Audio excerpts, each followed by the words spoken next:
78 Sports TV here. So I'm checking out my boy Boxing Beats and Rhymes page. Doing it from Boxing Beats and Rhymes channel. This is Tony Thompson, chilling with Boxing Beats and Rhymes. Everyone, you chilling with Boxing Beats and Rhymes. This is that Mayor Hardcore Man Store on Boxing Beats and Rhymes YouTube channel. I don't know if you answer. Possible Manny Pacquiao fight with Floyd Mayweather. How you feel about that? Well, basically, it's a fight that still has the potential to happen.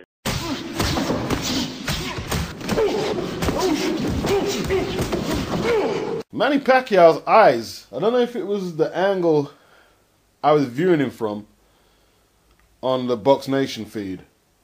His eyes look out of alignment. That's a common condition with boxers who've been hit a lot as they age. Not all boxers, but, since the Randolph Turpin days, his eyes got knocked out of alignment. Maybe it's something that can be corrected. Pacquiao could certainly afford it. In fact, a boxer from the 80s named Rolando Navarrete, who I'd done a video on just the other month, a former junior lightweight champion, good fighter as well, beat Boza Edwards, and Pacquiao was helping him out with money because he fell on hard times with illness. His eyes are out of alignment too. I don't know if it's the illness or boxing that's done that. His eyes are way out of alignment. And when you see the dude when he's young, he's a handsome young dude, and his eyes are perfectly aligned. I don't know. This fight here, Pacquiao, if you're talking about pedigree, he wins it. How much he has left in the tank, hard to judge. Didn't look too good in stages against Bradley. At times, Tim seemed to be hurting him, and Tim's not a big puncher. And it's not something we're used to seeing with Pacquiao. Pacquiao getting hurt by light punches, Okay, he got KO'd with a one shot by Marquez. But for the most part, he's been in there with Margarito, Cotto, and some tough guys. Even though a lot of them were drained. Nevertheless, big guys, tough guys. And he took their shots relatively well, So, I've got him winning this. I've got him winning. But who knows, man? Who knows? What's been good and bad in recent? I've compiled this over a couple of months, so if some of what I say is a bit dated, so be it. Bad things in boxing. That Vito Lonca attacking the referee when he was stopped. That wasn't too good. That wasn't too good. The referee stoppage, that wasn't too good either. Peter Quillen giving his belt in and watching his career going in the direction it is, not too good. Not too good at all. Another thing that wasn't good was Hopkins barely landing a punch or scoring a round against Kovalev. But on the good side, a 50-year-old taking his lumps like that was admirable. Kovalev was good, new rising star in boxing. The Bellew, Nathan Cleverly pay-per-view event on Sky, it's a good bill. It's a good bill, but pay-per-view, And it seems to me, I don't know if Bellew and Cleverly have been told to rev it up a little more to build anticipation and get people hooked into it so they think it actually is worth a pay-per-view. And today I heard James DeGale and George Groves got into it, even though they're not fighting each other. To me, them things seem preempted. But, that's just my opinion. But nevertheless, good bill, not a good pay-per-view. Klitschko, he was hot last week, He looked like a heavyweight champion the way he was punching. Nicholas Walters, obviously, I've got him there. New emerging star. Bondridge, he was very good. Jermaine Taylor, he was good despite what you guys want to say about his current or his alleged current state of health. James DeGale taking on Paraban when he's the mandatory. That's admirable. Andrade, not fighting. Charlo, at the moment, that's not looking good. Let's see what he does next. It's not good. It's not a good look for him. John David Jackson, people are starting to recognize him. He could be the next emerging trainer. That's another good thing in boxing. The bill next week in the UK, I think it's at the O2 Arena. Is that where it is in London? That's a really good bill. Tyson Fury, Chisora, Saunders, Eubank. Great card, great card, great card. Looking forward to seeing Roman Gonzalez. That's all good. That's all good too. He fights tomorrow. At least I think he is. I'm sure Errol said that, but don't quote me or quote Errol on that. Go find out for yourself. some really good knockouts in recent weeks and months. Spike O'Sullivan against another British opponent. I think is it Spike Sullivan? It was in Ireland, I think it was. You know, he was fighting like Roy Jones a little. You obviously watched a little Roy Jones. He looked pretty good. Billy Joe Saunders beat him though, so it's hard to verify the level of the opponent he starched out. But nevertheless, good KO, good finish. Then we have Amir Mansour, absolutely devastating against Cassie. Absolutely devastating right hook. Matthew Macklin, he got stretched out by Jorge Sebastian Highland.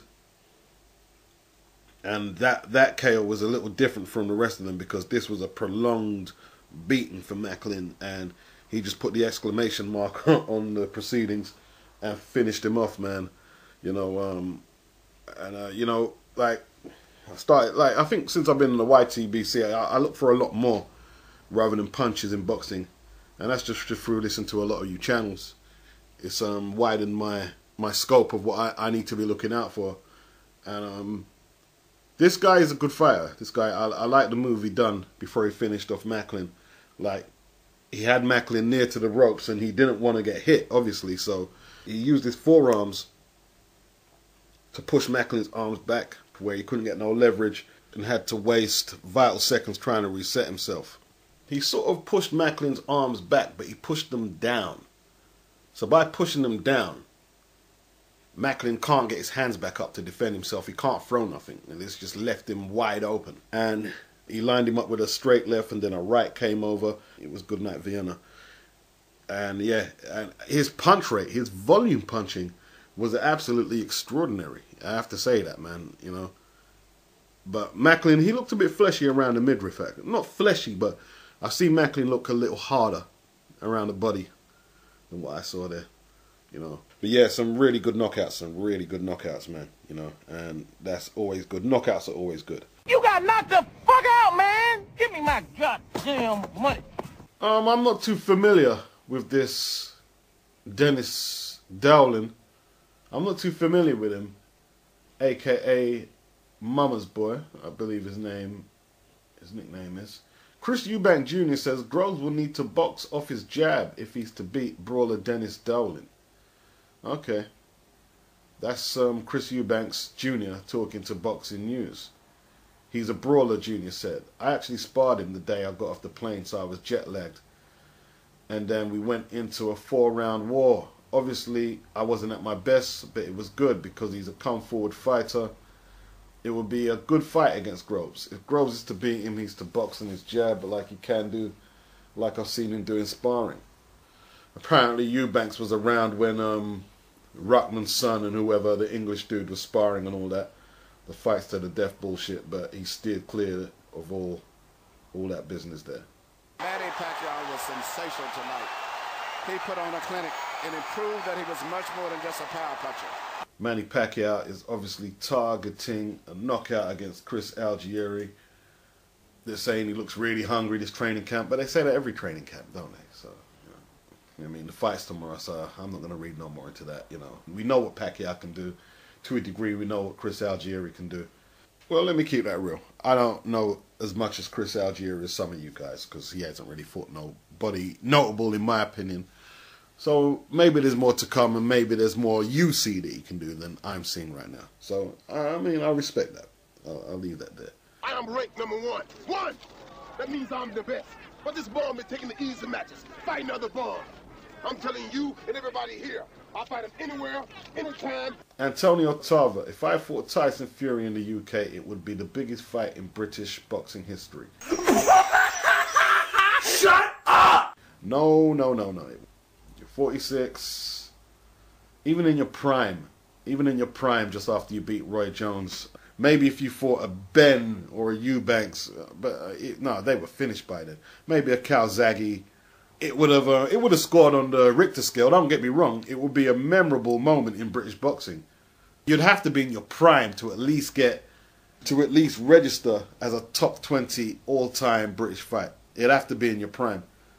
But right now, no. He's fighting Jonathan Banks, apparently Klitschko's trainer, on December the 13th. Tarver's obviously coming from being bailed out of jail by Al Heyman. You know what I mean? After a gambling debt, apparently a $200,000 gambling debt. Damn, son. You know what I mean? Your life is out of control. 40-plus-year-old man gambling all that money.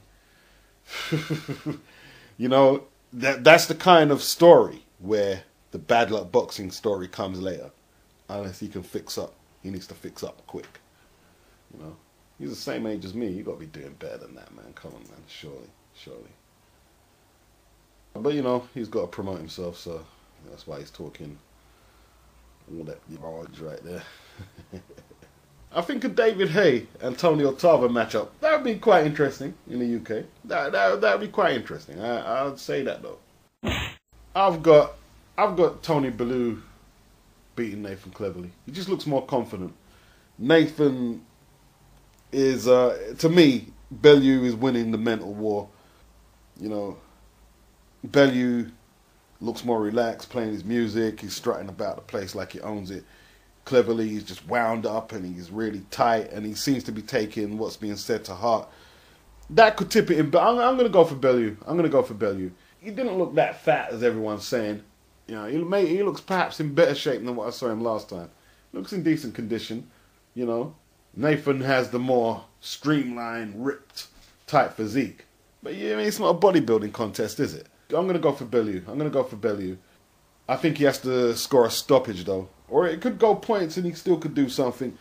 Nathan, is that volume punching thing going to work at cruiserweight as effectively as it was before the Kovalev stoppage? We'll have to see. Nevertheless, it's a decent matchup. Danny Garcia next for Manny Pacquiao. I don't know, we'll see. They're still talking about Carl Froch versus Chavez Jr.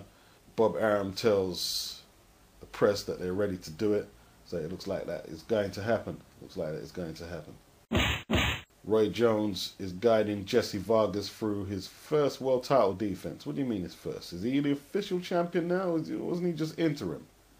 What's changed in his circumstances? I'm not too sure. Was the last fight that Jesse Vargas had for the official No, Danny Garcia is still the champion, so I don't know what they're talking about. He's still interim. I don't see why they don't just put interim champion at the side of the interim champion, so, you know, we don't add to the confusions and dilute the mix more than it's diluted already. Apparently Roy Jones offered Tim Bradley his services, saying, "You've got no power, son. Come, let me show you." I don't know if, obviously, Tim didn't accept. Joel Diaz, I still believe, is training Bradley, but, you know, Jesse Vargas, he's fighting Antonio DeMarco, I believe. I think Vargas is due to lose a fight because he's just had so many tight decisions recently. It's getting kind of ridiculous. And, you know, I don't think Roy Jones has that much experience as a coach. And just because you're a highly skilled operator in the ring, or at least were, doesn't mean you can transfer it to coaching. It really doesn't. So if Jesse Vargas believes that Roy Jones can sprinkle some magic dust on him in a few weeks and turn him into this ring killer, I'm not sure. Maybe he can do it. I don't see it. Amir Khan says he would beat Manny Pacquiao because he's improved and Manny stayed the same. Yeah, once again he's talking before one of his own actual fights, talking about other opponent. I don't know. We'll see. He said he'll be watching the Pacquiao fight. You've got enough on your hands with Devin Alexander. I'm tipping Khan to win that one, actually. But you have enough on your plate right now. Would be an interesting fight, though. Khan and Pacquiao. It would be interesting. Only thing is, you know, Hayes a bit of a celebrity boxer, so I don't know what he's doing. Right now. You know. Dillian White returned to the ring tonight and he scored a second-round TKO over Ante Veronica. The fight took place in Camden, in the Camden Centre, King's Cross, London. His opponent was Croatian, and it looks like Dillian done what he had to do, and it's good to see him back, man. It's good to see him back, competing for that #1 spot as a top UK heavyweight, like he should be doing. And I'm happy for the dude. Daniel Herbert explains why getting out at the right time is rare in boxing. Yes, it is very rare. Lennox Lewis is the only example in recent years who's managed it, because, you know, I don't know if Joe Calzaghe is going to be able to fight off the lure of the ring. Apparently he's been doing things that he shouldn't be doing, and the money supplies are drying up, and Joe could be returning to the ring. Sugar Ray Robinson, he lost his last fight to Joey Archer. You know, guys who wouldn't have been able to tie his shoelaces. Although, you know, Archer went on to fight a couple of times for the middleweight title. But the thing was, you know, late in Sugar Ray's career, he lost to a Mexican guy who went on to only have 4 more fights and lose all of them inside the distance, you know, indicating how far Ray had slid past his best and past his prime. Like Ali against Trevor Burbick in the Bahamas. Apparently, Ali couldn't do basic functions like, I think, fix his clothing and tie his shoelaces, but they managed to con their way through the medical or do whatever they had to do to get through the medical. That's why the fight took place in the Bahamas, because obviously they could get away with a lot more there than any stringent regulations in America. But then again, that even depends in what part of America. You know, states like Oklahoma and some other states, you know, it's just incredibly embarrassing, some of the stuff, you know. Marvin Hagler, after he lost to Sugar Ray Leonard, he never came back. He never came back. He just said, no. He hated boxing after that. You know, he hated boxing. I'm not sure if he hated boxing. I think he hated the infrastructure and the machine. He certainly hates Ray Leonard. He wasn't going to come back. He said, are you going to do me like this? I think that was Hagler's attitude, man. Wilfred Benitez won his first title at 17 years of age. The light welterweight title, you know, precocious talent. And he fought on way past his prime, man, you know, taking some bad beatings from Matthew Hilton and Davey Moore. And he started showing signs of pugilist syndrome. And he's in a really bad way in Puerto Rico right now. Really bad way. Thomas Hearns fought on way past his prime too. Hands all swollen up and stuff, not looking... I mean, some people say he's looking better now. And the speech is questionable. Terry Norris was in a lot of ring wars, man. Even winning fights, and his speech is really bad now, you know. Kept fighting on. It's never that easy, man. It's never that... I mean, we saw Riddick Bowe, was it last year, trying that Muay Thai thing. That was just crazy. That was absolutely crazy. You know, he made a fortune in the ring with Rock Newman. So whatever happened to his money, crazy. I mean, Holyfield, we only managed to get him to announce his retirement this year. And he is over 50. He surely is over. He's definitely, he's older than Hopkins. He's over 50. And the only reason he retired is because he couldn't get no one to fight him. He didn't retire because he thought he was old. He couldn't get no one to fight him. That's why he retired. So, you know, it's hard to get them out of there. We still got Roy Jones throwing punches, talking about winning a cruiserweight title. Antonio Tarver, 46, about to fight Jonathan Banks. You know, like a lot of people think that Jess Willard ended Jack Johnson's career. Nah, Johnson went on to fight for many years, for many years after that. They just wasn't high-profile affairs. He was still fighting on. Jack Dempsey, I think he had one more fight. He had one more fight after the Tunney fight. And it was a victory as far as I can remember. Yeah, he went out with a KO victory over KO Krishna, whoever that was. The bout was billed as an exhibition, but it's on the BoxRec, so it was billed as an exhibition, but they've got it down as an official fight, so go figure. He went out with a KO win. Joe Louis, you know, got destroyed. He got destroyed by Rocky Marciano, and that was the last we heard of Joe. That was his last fight. Unfortunately, Joe ended up doing the wrestling circuit, which was pretty embarrassing. You know, Rocky, he did manage to walk away with it from the game undefeated, 49-0, and he died years later in a car, not in a car crash, in an airplane crash, apparently. Not that easy to walk away from the ring. Not that easy, man. Not that easy. Not that easy. Ezra Charles, he ended up doing the wrestling thing. And once again, we assume that after the last defeat to Rocky, you know, he fought Rocky twice, Ezra Charles, when Rocky was champion. He went the distance with him once. Really difficult fight. Could have arguably went the other way. And then Rocky disposed of him in a couple of rounds. Everybody seems to, you know, sometimes you hear about them fights and you say, okay, that must have been his last fight. No, hell no. Hell no. He fought on 5 years after the last Marciano fight and had many fights. Mostly losses. You know? It ain't that easy to get out of the ring, man. It really isn't. It just isn't. Joe Frazier, you know, he fought on for a long time. I think his last fight was with Jumbo Cummings, the heavily muscled inmate who nearly knocked out Frank Bruno. And it was a draw. And I think Joe realized at that stage there that if he can't beat names like that, there's nowhere for him to go. He came back before that and took on George Foreman in a rematch. Joe sported a bald head for that fight there, but the result was no different. But yeah, Joe fought on way beyond his prime, way beyond. George Foreman, he came back to win the title. He was champion in the 70s and he became champion in the 90s years later. And he ended his career nicely to me. He lost the fight, but it was for the lineal championship against Shannon Briggs, a majority decision loss, which most of us thought he won. So he ended nice, you know what I mean? Like, he's still lucid today. He's still clear. He's still sharp. He's got a bag load of money through them grills, through the George Foreman grills. So he ended his career nice to me, you know, on his own terms at least. Jerry Quarry, he was involved in some very hard fights in the 60s and 70s. Retired past his prime when he was past his prime in the 70s. Apparently he came back shortly after that, came back in the 80s and the 90s, and in the last bout he took a really bad beating, pugilist syndrome, I think before even that last fight, and that led to his demise and his premature death. You know what I mean? Pretty sad story. I saw a video on YouTube about what he was going through. And if I remember, if I can find a video I was watching the other day, this is quite a tough video to watch, you know, about what fighters go through.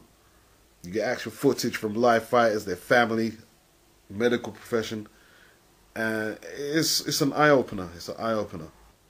But yo, there you go. I might do a hangout sometime this weekend. We'll see how it goes. Maybe pre-fight Saturday or post-fight Sunday. We'll see how that goes. Peace out.